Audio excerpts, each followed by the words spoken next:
Hey there, Ray Flowers of FantasyGuru.com. You can follow me right here on YouTube, as well as on Instagram, Threads, and Twitter at the Ray Flowers. I'm obviously part of FantasyGuru.com. At the end of this video, you can click on a link above my shoulder to talk more about the product in 2023 if you haven't picked it up yet. This video is to discuss the FSGA draft that was just held. I'm part of the 14-team PPR setup, the Champions League.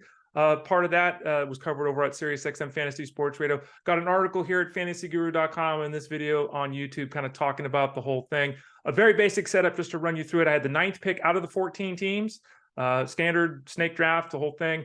The lineup was 6 bench spots, along with 1 starting quarterback, 2 running backs, 3 wide receivers, a tight end, a kicker, a defense, and a flex. So a very traditional setup, 14-team PPR setup. Again, I had the number 9 pick. In general, this room was very different than what you're probably seeing when you're doing your drafts this year. It was all running backs all the time. It was crazy how it played out. And again, this is very traditional. This is a straight 1 quarterback league, no super flex, no tight end premium, just a straight league. Again, 1 quarterback, 2 running backs, 3 wide receivers, tight end, flex, kicker, defense. That's it, traditional scoring. In that traditional PPR setup, we had 2 of the first 3 picks were running backs. 4 of the first 6 picks were running backs. 7 of the first round picks were running backs. That's 7 of 14, half of them. 6 of the second round picks were running backs. 6 of the third round picks were running backs. That's 19 of the first 42 picks. Nearly half of the first 42 picks were running backs. If you look at the NFBC's ADP, they've got 3 running backs in the top 14. Again, this one had 7 in this round. 3 in the top 14 and 14 in the top 42. Underdog's ADP has 3 running backs going in the top 14 and has in the first 42, 14. In this one, 19 and 7. So extremely running back heavy. And I go into that in the article. The article is my running diary. I wrote it while drafting. So it's my actual thoughts of the draft is occurring. And I kept commenting, what is going on here? This draft was very much old school. This draft was not how drafts are playing out for the majority of leagues in 2023. Because the draft played out the way it did, I was forced to make changes to my roster. I'll discuss some of those in a brief moment. Some other issues to talk about. Speaking of quarterbacks, 6 of the 14 teams, almost half of them took 2 quarterbacks. Why? I used to take a second quarterback, and then I started to think about it. It's like, if you trust your first quarterback and he doesn't have a bye right at the start of the season, why are you taking a second quarterback? Almost half the teams took a second quarterback. It's great to have Ryan Tannehill on your team. Or Geno Smith, okay, great. Are you starting Geno Smith over Tua Tagovailoa or Patrick Mahomes or anything? No, right? So it's a luxury, but in a draft that's set up this way, I just don't think it's the best way to spend a roster spot. I certainly think it's a better way to spend a roster spot, though, than the 2 tight end thing. Half of this league, 7 of the 14 teams took 2 tight ends. For the life of me, I don't get this. I have been talking about this for a couple years now. Leave me a comment below. What is the reason for taking 2 tight ends?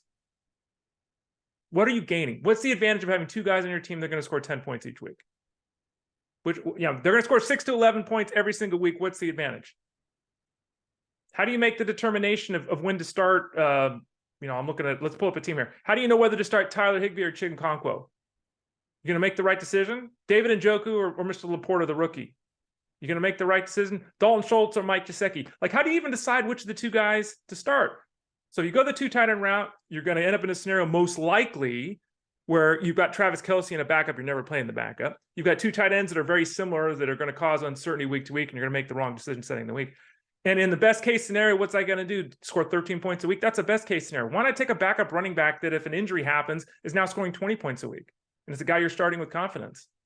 So again, I don't understand that. I didn't understand all the running back love last night. Didn't understand the quarterback love, and certainly do not understand the tight end love.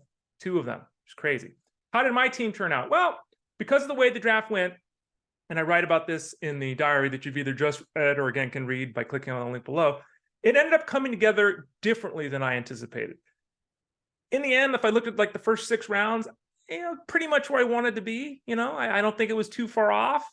Same time, it's not how I expected to get there. What I ended up basically having to do is I go through the thought process in the article, which you can read. I ended up going, premium quarterback with the elite level guy, Josh Allen. And I did that because I had, Najee Harris, who's fine as a running back 1 in this format. My 2 of A.J. Dillon at the running back spot's a little thin. I think Pacheco in this setup is a really strong running back 3. So I like my trio guys. But again, I didn't know that Pacheco was going to be there after taking Josh Allen. I looked at the running back spot and thought there was a lot of similarity. So I thought it would make a lot of sense to get that elite level quarterback, hoping to get those big 30-point weeks to cover up maybe a slight weakness at the running back spot. Again, I like my group. My top 3 running backs are strong, in my opinion, for a 14-team league. It's not a banging group that's going to, set off alarm bells for everyone, but I really do like the way that came together.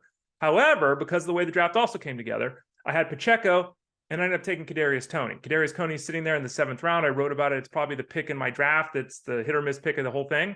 It's either going to work and win it for me, or I'm in big trouble here. But Kadarius Toney was kind of that pivot point draft where it's like, look, he's the number 1 wideout for the Chiefs. They didn't sign DeAndre Hopkins. He could, I think I wrote in the article, he could play 6 or 16 games. I had no idea, but he could blow up. He's a number 1 receiver for the best offense in football. And even if he does what Juju Smith-Schuster did last year, Juju Smith-Schuster was a top 30 wide receiver in a PPR set, and he's my 3rd wide receiver. I did, though, end up with 2 Chiefs, running back and wide receiver, which is far from ideal. I don't necessarily like that build. I would never target it. It's the way it played out, and it is the Chiefs, the best offense in football. I ended up with Josh Allen and Stephon Diggs. Again, not a plan. I don't mind pairing the quarterback and the top wide receiver. I don't think it's something you have to do. In fact, I never really go out there and plan to do it. It's the way the draft played out. You can read more of an explanation as to why it went. Bill's one of the best offenses in football. Obviously, Allen and Diggs, they should support each other extremely well. And then I had 2 Packers. I ended up with A.J. Dillon as my running back 2 flex and Romeo Doubs. I wanted to get Romeo Doubs, as we've talked about at fantasyguru.com. He could very easily end up leading the Packers in receptions, not Mr. Watson. Even though Watson's got all the heat, Doubs is the guy based upon price that I think people should be investing in. I wanted also support behind Kadarius Toney in case he got hurt. Wanted another wide receiver that I thought in a 14-team league could be a wide receiver 3. I think Doubs is that guy. So I'm much more heavy in the team thing than I usually am. Wasn't a plan. It's how it worked out. Is it ideal?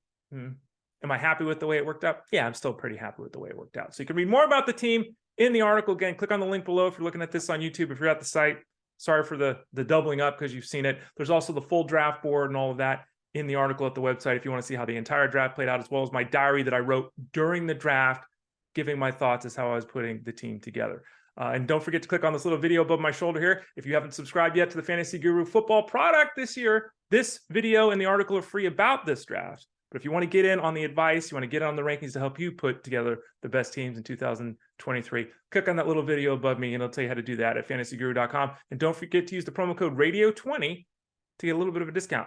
That's for you folks. Take care. Thanks for watching.